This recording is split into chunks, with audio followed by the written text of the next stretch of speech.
Após o desabamento, uma rede de apoio se formou rapidamente. Em nome da vida, profissionais e voluntários se engajaram na operação que durou 5 longos e exaustivos dias. Apesar da tragédia, as dores do corpo e da alma foram amenizadas a cada gesto de cuidado e solidariedade.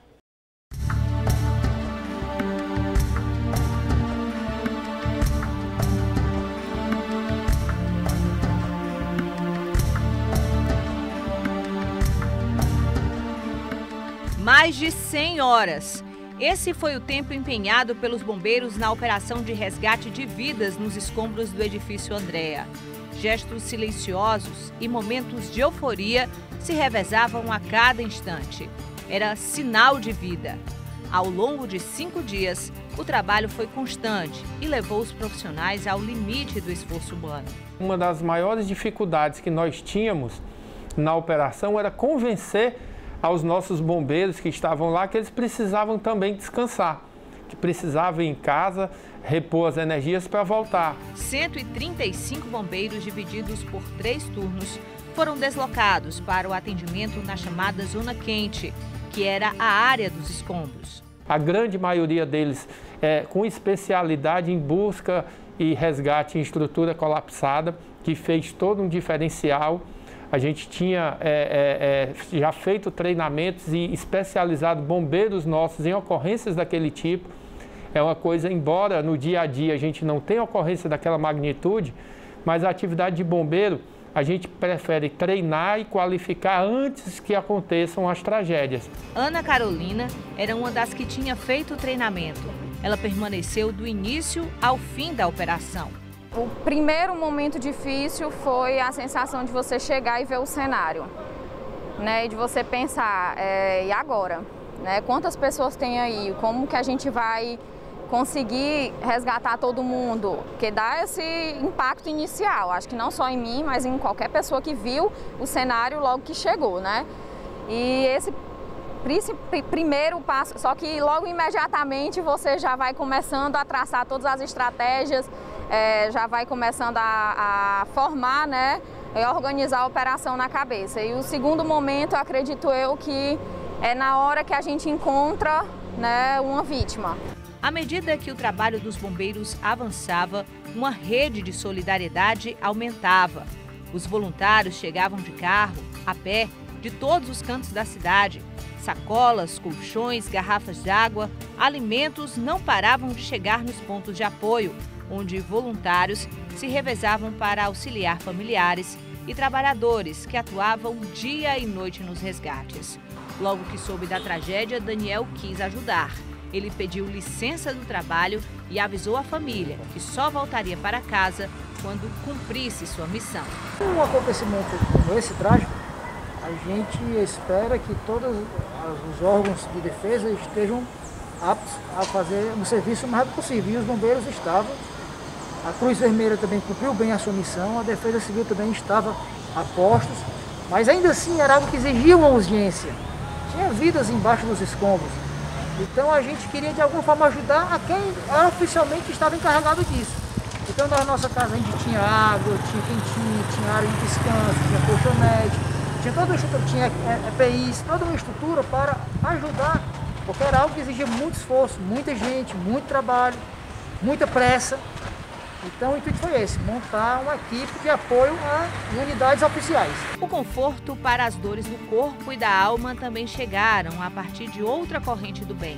Psicólogos, terapeutas ocupacionais e fisioterapeutas se uniram. A terapeuta Érica Nobre participou desse processo. O principal atendimento era voltado para os bombeiros, que atuavam diariamente nas buscas. Principalmente o esgotamento físico, né? E depois o esgotamento emocional. Essas eram as principais queixas que os bombeiros tinham. Eles tinham que fazer muita força, né? Eles estavam sob um momento de tensão muito grande, eles estavam dobrando o turno, eles estavam fazendo turnos ininterruptos, enfim, toda a situação causava um estresse muito grande neles. Então, eles vinham inclusive de lesões pré-existentes, de questões outras deles, né, do próprio corpo, da própria musculatura. da própria emoção, mas naquele momento eles tinham que trabalhar. Os 7 sobreviventes da tragédia foram resgatados logo no primeiro dia de buscas. Quanto mais as horas passavam, mais angustiante se tornava a espera. Uma rede de proteção também se formou em torno das vítimas e de familiares. A pessoa está ali num momento de extrema fragilidade emocional, né? Sem saber, como eu disse antes, o que aconteceu com o seu familiar, né? E às vezes uma informação, uma pergunta inadequada, né?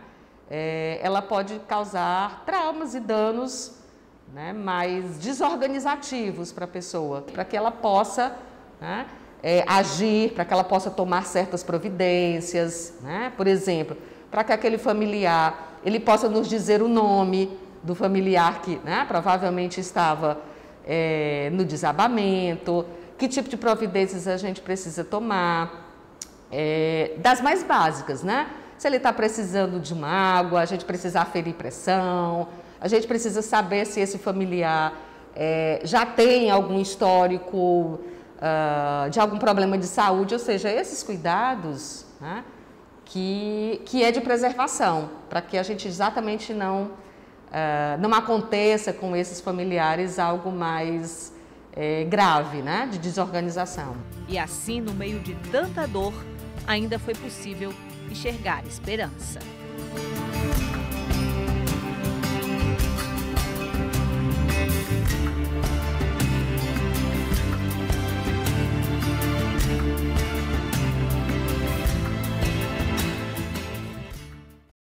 Aprendizado.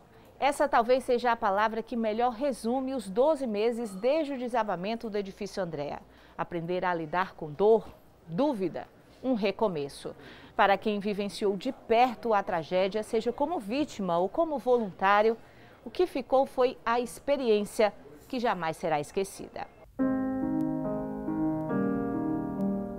O cenário não é mais o mesmo. O muro que antes guardava uma torre de 7 andares, hoje cerca um vazio. Quem passa pelo cruzamento das ruas Tibúcio Cavalcante e Tomás Ascioli, antigo endereço do Andréa, não precisa lembrar apenas de sofrimento. O colorido estampado no que antes era apenas uma extensa parede branca também pode indicar renascimento. E não seria demais dizer que na dor foram encontrados novos significados. Eu não dou mais a importância a coisas superficiais que eu muitas vezes tinha minha atenção antes. A história do edifício, que caiu por falha humana e deixou 9 mortes, não terminou ao final das buscas. Marcou a vida de quem passou por lá e impressionou mesmo quem estava acostumado a lidar com situações extremas. Foi um inquérito que nós fizemos com muita tristeza.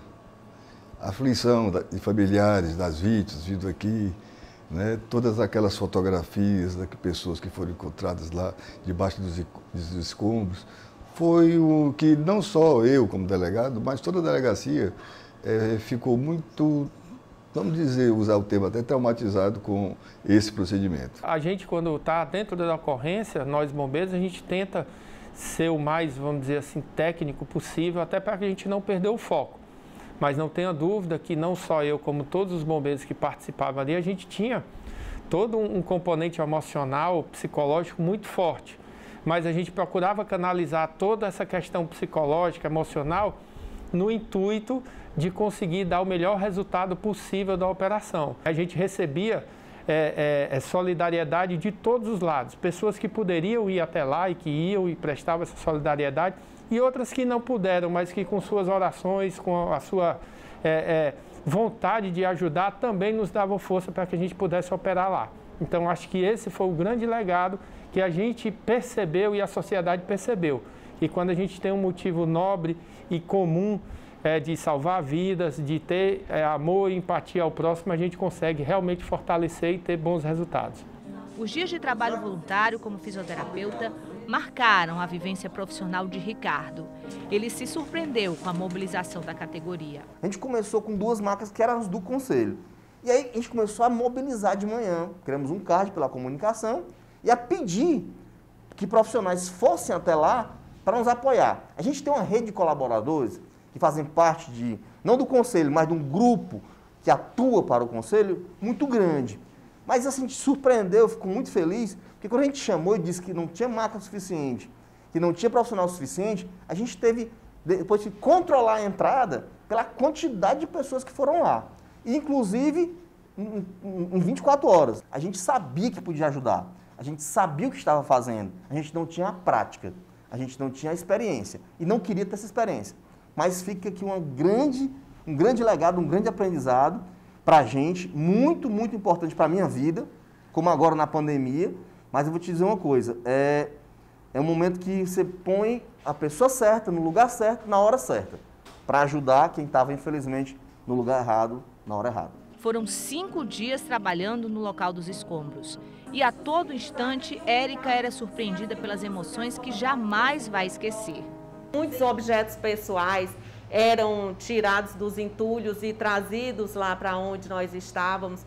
Então tinham bíblias, tinham telefones celulares, tinham álbuns de fotografias, tinham álbuns de casamento, de viagens. Tinham muitas histórias ali. Tudo isso era muito impactante. Não tinha como a gente não sentir, né?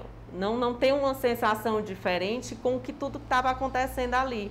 A toda hora a gente era lembrado de que tinham vidas que tinham sido perdidas ali. E fora as vidas que tinham sido perdidas, tinham histórias, tinham lembranças. Ao voltar para casa, veio a sensação de dever cumprido. Domingo é que eu consegui chegar em casa e desabei. Como eu já tinha feito a minha parte como técnica, né, como profissional, o que eu poderia fazer eu já tinha feito.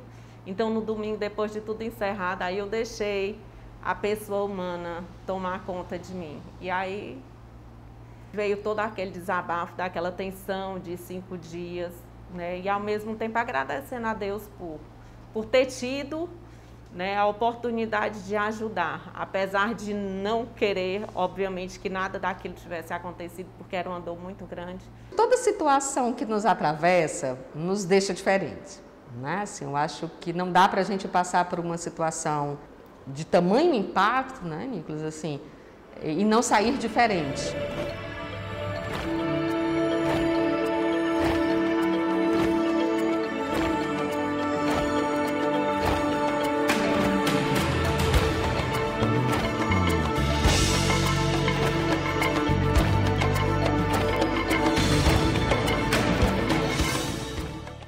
O ano do desabamento do edifício Andréa foi o destaque desta semana no Diário Repórter, que fica por aqui.